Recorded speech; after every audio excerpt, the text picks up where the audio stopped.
నమస్తే, welcome to 3TV.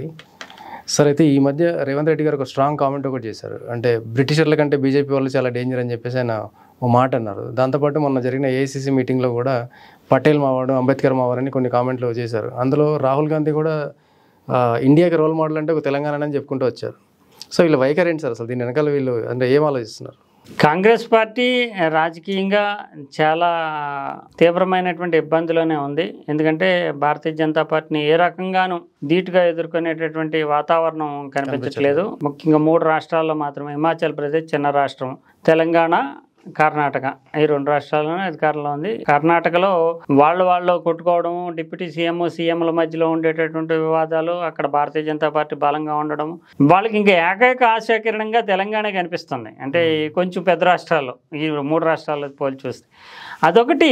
ముఖ్యంగా AICC meeting అహ్మదాబాద్లో పెట్టుకున్నప్పుడు వాళ్ళ లక్ష్యం ఏంటంటే, గుజరాత్ ఎలక్షన్ 2027లో ఉన్నాయి, అదొకటి అయితే, ఇంకో లక్ష్యం ఏంటంటే మూలాలను, అంటే చారిత్రకంగా కాంగ్రెస్ పోషించినటువంటి పాత్రని ప్రజలందరికీ గుర్తు చేయడం ద్వారా మళ్ళీ రిజ్యూనేట్ అవ్వాలి పార్టీ అనేటటువంటిది.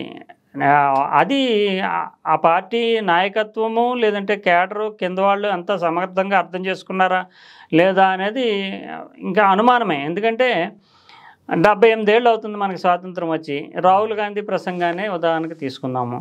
90% మంది పేదలు ఉన్నారు, 90% మందికి ప్రభుత్వం ఇవ్వాలంటే ఈ 78 ఏళ్ళలోని 16 ఏళ్ళు బీజేపీ పరిపాలించింది. ఈ మిగతా కాలం అంతా 62 ఏళ్ళు 60 ఏళ్ళు యూపీఏ, ఈ20 అన్ని నేషనల్ ఫ్రంట్ ఇలాంటి గవర్నమెంట్లు అన్నీ తీసేసిన 60 ఏళ్ళ దగ్గర కాంగ్రెస్ పరిపాలించింది.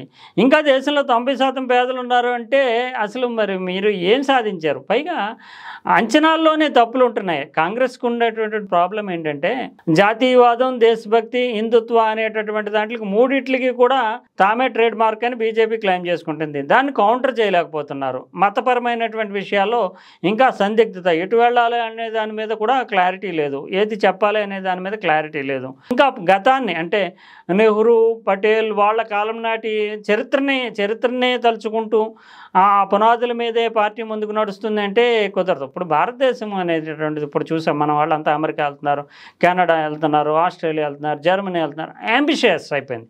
భారతదేశం మారింది. కాంగ్రెస్ పార్టీ మారకపోవడం వల్లే నిజానికి మతపరమైన ఎజెండా, ఇతరత్ర హిందుత్వ ఎజెండా ఇవన్నీ కూడా ఏమి కాదు. ఇవన్నీ టెంపరీగా చిన్న ఎమోషన్సే తప్ప కాంగ్రెస్ అస్తిత్వాన్ని కోల్పోవడానికి ప్రధాన కారణం, కాంగ్రెస్ పార్టీ పట్టు కోల్పోవడానికి ప్రధాన కారణం ప్రజలకి, కాంగ్రెస్ పార్టీ నాయకత్వానికి, ప్రజల ఆశలకి, కాంగ్రెస్ పార్టీ అంచనాలకి, ఆలోచనలకి మధ్యలో గ్యాప్ వచ్చేసింది. ముఖ్యంగా ఇప్పుడు అంబిషియస్ భారతం, అంటే భారతదేశం చాలా ఆశావహమైనటువంటి దృక్పథంతో ప్రజలందరిలోని కూడా ఎదగాలి అనేటటువంటి తపన, తాము ఎదగాలి అనేటువంటి, అందుకోసం అవసరమైతే ఎక్కడికైనా ఎగిరిపోయి ఎదగాలి అనేటటువంటి కోరిక పుడుతున్నటువంటి సమయంలో ఇంకా ప్రజలు ఇంకా 90% పేదరికంలో ఉన్నారు, 90% వాళ్ళకి మేము ఇంకా స్కీములు ఇంప్లిమెంట్ చేస్తాము, స్కీముల ద్వారానే అధికారంలోకి వస్తామని ఒకటి. ఇంకోటి ఏమో మతపరమైన ఎజెండాతో వాళ్ళు, బీజేపీ వాళ్ళు మతపరమైన ఎజెండానే పూర్తిగా అయితే ఫస్ట్ మనిషి ఏం చూసుకుంటాడు, తాను బ్రతకడం, తన కుటుంబం బ్రతకడం అనేటటువంటిది లక్ష్యం. మతం అనేది ఒక విశ్వాసము, మానసికమైనటువంటి భావనే తప్ప కేవలం బీజేపీకి జాతీయ స్థాయిలో అధికారం రావడానికి మతమే ఎజెండా అనుకుంటే కనుక తప్పుడు అంచనా. మధ్యతరగతి ప్రజల్ని అడ్రస్ చేయాల్సినటువంటి, ఇప్పుడు నిజానికి వీళ్ళ లెక్క చూసినా కూడా ఈ లెక్కలు, అంటే ప్రభుత్వ లెక్కలు ఎప్పుడు కూడా అలాగ ఉంటాయి. కానీ సాధారణంగా అంటే ఆర్థికవేత్తలు, నిపుణులు, సామాజికవేత్తలు వేస్తున్నటువంటి అంచనా ప్రకారం చూస్తే కనుక భారతదేశంలో 10% మంది రిచ్ సంపన్నులు ఉన్నారు, ఇంకో 15% మంది అబోవ్ మిడిల్ క్లాస్, అంటే వాళ్ళను కూడా ఏమి ఆదుకోవాల్సినటువంటి వాళ్ళు కాదు, 25%. ఒక 40% మంది వరకు కూడా మిడిల్ క్లాస్ ఉన్నారు, అంటే వాళ్ళకి ఆశలు, వాళ్ళకి కావాల్సినటువంటిది ఒక 20-25% మాత్రమే బాగా పేదలు, అంటే ప్రభుత్వం మీద ఆధారపడి, ప్రభుత్వము బియ్యం ఇస్తే తప్ప, ప్రభుత్వం సహాయం చేస్తే తప్ప బ్రతకలేనటువంటి ప్రజలు ఉన్నది ఒక 20-25%. అంతే తప్ప ప్రభుత్వం మీద మిగతా వాళ్ళు ఎవరు, మధ్యతరగతి వీళ్ళు ఎవరు ఆధారపడి, మధ్యతరగతి వాళ్ళకి ఏం కావాలి నువ్వు చేస్తే, ఒక శాశ్వతమైనటువంటి ఇల్లు కట్టించి ఇవ్వడము, ఉపాధి కల్పనకి సంబంధించినటువంటి యూనిట్లు పెట్టుకోవడానికి అవకాశం, అంతే తప్ప మొత్తం 90% మందికి ఒకే రకంగా చూస్తాను నేను 90% మంది అంటే అది ఎదగాలనుకుంటున్నారు ప్రజలు. అది అంచనాలో లోపంగా మనకి కనిపిస్తుంది. ఇంకా పటేల్ కాలము, నెహ్రూ కాలము ఇవన్నీ ఇప్పుడు ఈ రోజుల్లో వాళ్ళని ఎవరు కూడా ప్రజల్లో కూడా అసలు ఆ చరిత్ర అవన్నీ తెలిసే అవకాశం లేదు. ఆ మేరకు కాంగ్రెస్ పార్టీ విజన్లోని ఆ దృష్టిలోని లోపం కనిపిస్తుంది. సార్ అంటే ఇప్పుడు తెలంగాణలో ఇప్పుడు కాంగ్రెస్ ప్రభుత్వంలోకి వచ్చే ముందు వాళ్ళు ఇచ్చిన హామీలు ఆల్మోస్ట్ అన్ని ఫెయిల్ అన్నట్టుగానే కనిపిస్తున్నాయి. ఇది మన ఆర్టీసీ తప్ప. రాహుల్ గాంధీ దీన్ని ఒక రోల్ మోడల్గా ఎందుకు చెప్తున్నారు, ఎలా చెప్తున్నారు?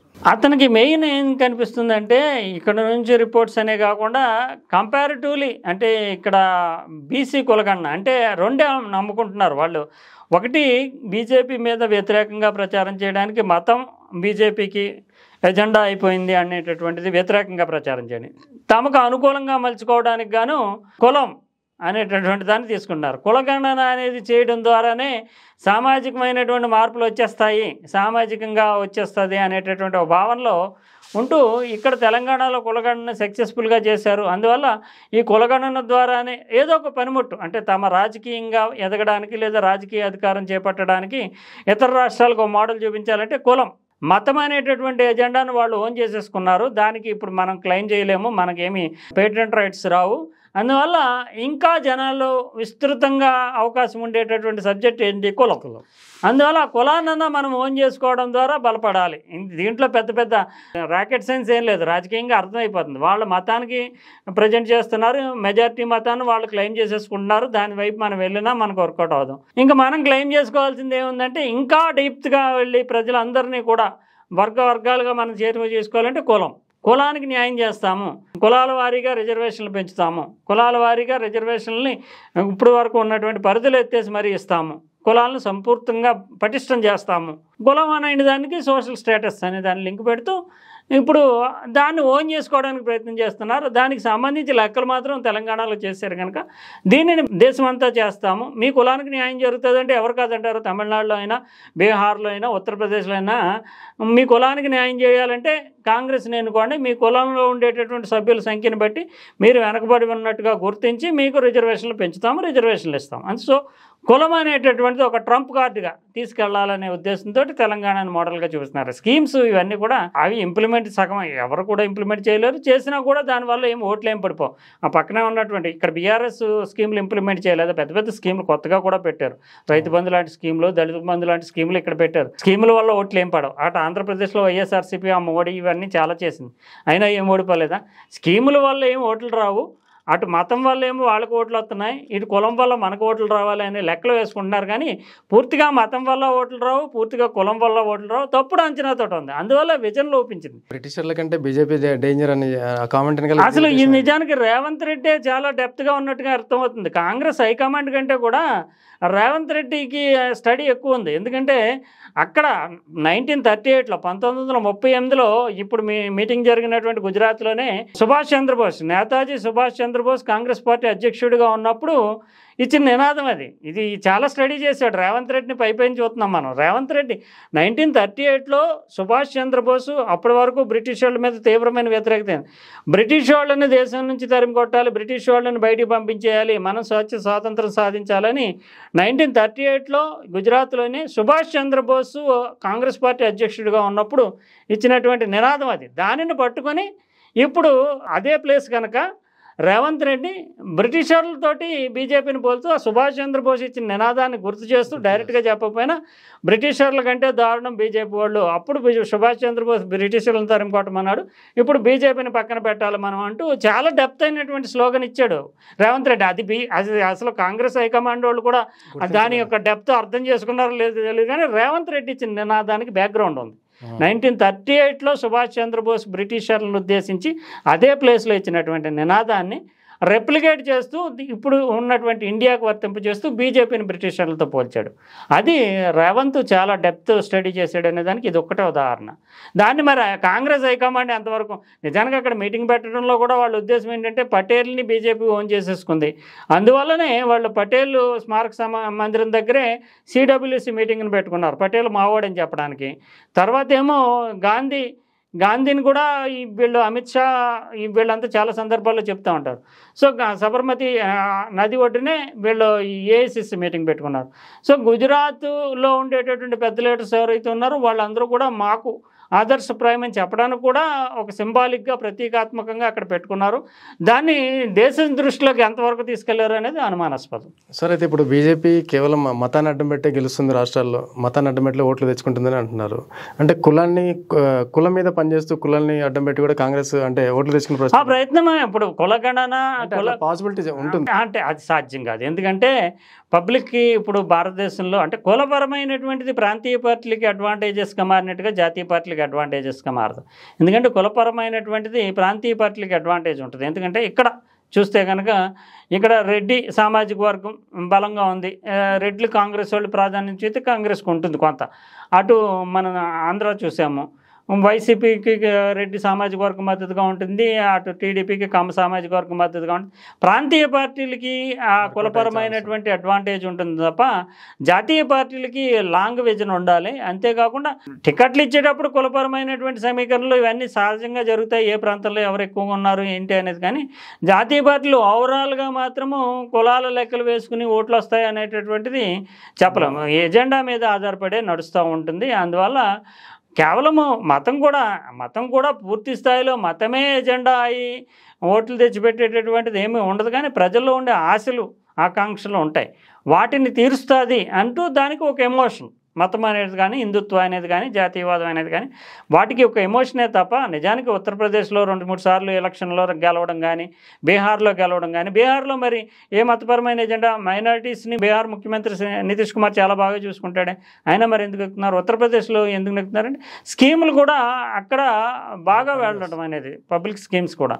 అందువల్ల ఓవరాల్గా ఏదో మతాన్ని నమ్ముకోవడం లేదా మతాన్ని వ్యతిరేకించడం, కులాన్ని నమ్ముకుందాం, కులాలన్నీ వెనకబడి ఉన్నాయి, 90% పేద ప్రజలే ఉన్నారు కనుక 90% మందిని మేము చూసుకుంటాము, ఈ వనరులన్నీ పనిచేస్తాము అంటే అది దానివల్ల పూర్తి స్థాయిలో పరిపాలన ఎలా ఉంది, ఇంప్రెషన్ ఎలా ఉంది, ప్రజల్లో ఓవరాల్గా వాళ్ళ జీవన ప్రమాణాలు ఎలా ఉన్నాయి, అవన్నీ ఎప్పటికప్పుడు ప్రజలు చూసుకుంటారు. మాకు బాగాలేదు అంటే స్కీమ్ ఇస్తున్నారని చూడరు. మన జీవితం ఎలా ఉంది, మనకి ఆదాయాలు రావట్లేదు అంటే వాళ్ళ ఆదాయాన్ని వాళ్ళు చూస్తారు. రైతులు కూడా పంటలు బాగుండి వాళ్ళు హ్యాపీగా ఉంటే కనుక ప్రభుత్వం బాగుందంటారు, పంటలు బాగోక వాళ్ళకి ఏ సాయం అందలేనటువంటి పరిస్థితి అంటే ప్రభుత్వం బాగోలేదంటారు. అంతే తప్ప కేవలం పూర్తిగా ప్రభుత్వం మీద ఆధారపడే బ్రతుకుదామని ఎవరో అనుకోరు.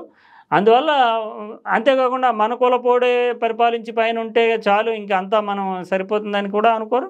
ఇంక కులగణన మతపరమైనటువంటి విభజన ఇవన్నిటి వల్లనే దేశం నడుస్తుంది అనుకునేటటువంటి తప్పుడు అంచనా ఉంటే కనుక ఖచ్చితంగా కాంగ్రెస్ పార్టీ ఆత్మావలోకనం చేసుకోవాల్సి ఉంటుంది.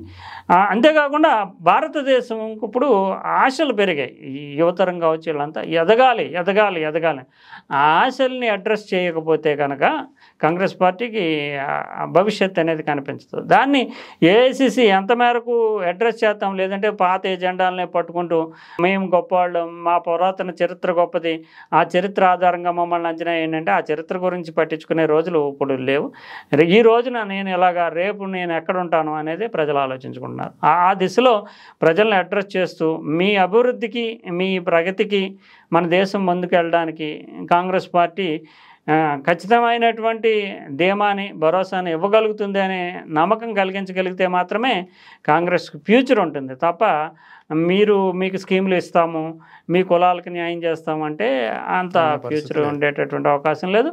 లేదంటే గాంధీయిజము పటేలిజము మాదే, అప్పటి నాయకుల్ని మేము ఫాలో అవుతున్నామన్నా కూడా ఇప్పటి ప్రజలు ఏం పట్టించుకునే పరిస్థితి ఉండదు. అందువల్ల అది తప్పుడు అంచనా. అందువల్ల కాంగ్రెస్ పార్టీ తన దృక్పథాన్ని, విజన్ని, యాక్షన్ ప్లాన్ని మార్చుకోవాలి. ప్రజల్లో తిరుగుతున్నప్పుడు కూడా ఇప్పుడు రాహుల్ గాంధీ ప్రజల్లో తిరిగాడు భారత్ జోడో యాత్ర, ప్రజలు ఏమనుకుంటున్నారు, ప్రజలు ఏం కోరుకుంటున్నారు అనేది తెలుసుకోవాలి, అది అంచనా వేసుకోవాలి తప్ప ప్రజల్లో కులగణన చేసేసి రిజర్వేషన్లు పెంచేసేసి వాళ్ళకి కులాల వారీగా లెక్కలో సీట్లు పెంచి ఇచ్చేస్తామంటే ఓట్లు వేసేస్తారు అనుకున్నది ఇది ఒక తప్పుడు అంచనా. Okay sir, thank you.